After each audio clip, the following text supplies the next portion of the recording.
Golfing in February wasn't exactly on my agenda. All right, so what's your favorite club? 6-iron. Fantastic. Good choice there. But it was hard to say no when I was invited out to one of DC's most historic golf clubs, the Langston Golf Course, by National Links Trust Executive Director Damian Cosby.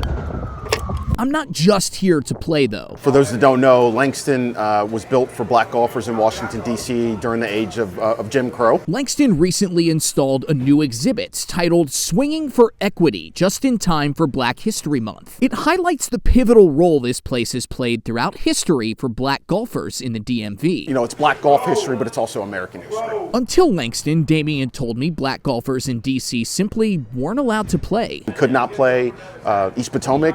Several black golfers tried to play East Potomac and had the police called on them and were removed from the facility. Which is why the nation's oldest African-American men's and women's golf clubs, both of whom happen to be connected to Langston, the Royal and the Wake Robin groups, lobbied lawmakers for its construction. What's behind me is the first recorded professional golf tournament at Langston. It's called the Eastern Open. The tournament here, which drew interest from far and wide and featured appearances from celebrities like African-American boxing legend Joe Louis, happened in 1940, just 1 year after Langston was completed in 1939. It's just really cool to see how important this type of event was to the community, and everybody's in their Sunday best, which I think is great. Damian says the NLT team dug through decades of historical records to find old newspaper articles, archival photos, and more.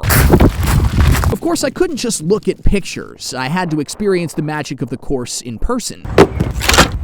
The bones of the golf course are so good, especially on the back nine with some really dramatic holes along the water. To do justice to Mr. Lewis and former Langston manager Lee Elder, the first black golfer to ever play in the Masters, I tried my best to get my swing right. Okay, not a bad move.